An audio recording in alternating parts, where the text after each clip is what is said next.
Hinog na yan guys, oh. Sabi ko nung pumunta kayo rito, di ba, okay tayo sa bundok. Yung isang iyakay, yung lumapad, lumaki. Ayun yung bunso, iyakin yun. Ipit guys.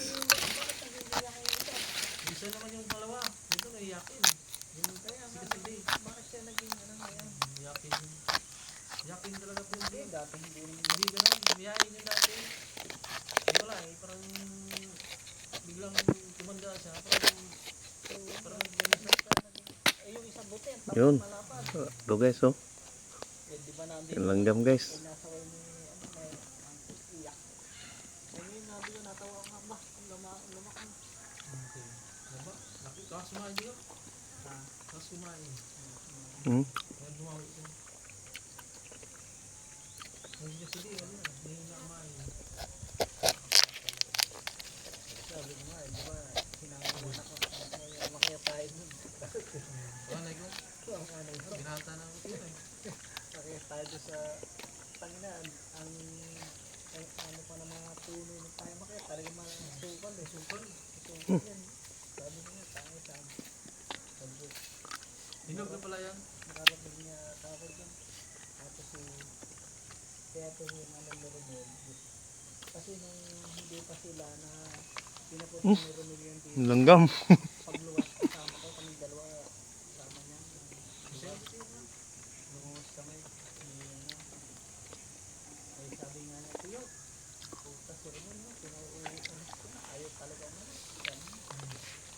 Pero pogi rin yung lalaking asawa nga niya. Hindi ko alam tatlong anak niya kung ngayon lang ang tatay ko. Nakapost nakita ko niya. paano nakalagay yung po yung tiyo? Ano na sa online ano rin sa FB. Bilang din. Ayun pala may kamag-anak dito. Nakakilala mo na sa ano. Yung Facebook na.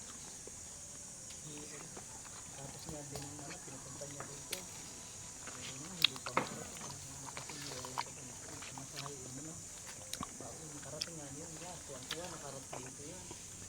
Yan, ganito para dito. Sabi niya, pag sunod yun yung anak niya, yung babaeng kasama niya, yung baby niya dito, kaya siya rito. Kasi nung natigil si Romel dun sa bahay ni Ned Jason doon, sa tabi ni Del Janes, grabe doon siya nakatira. Sabi niya, yun, kasi ikaw, rin sa ganin mo. Sabi niya, kung siya kaya naman. Ayun yung sinabi ko nga sa akin na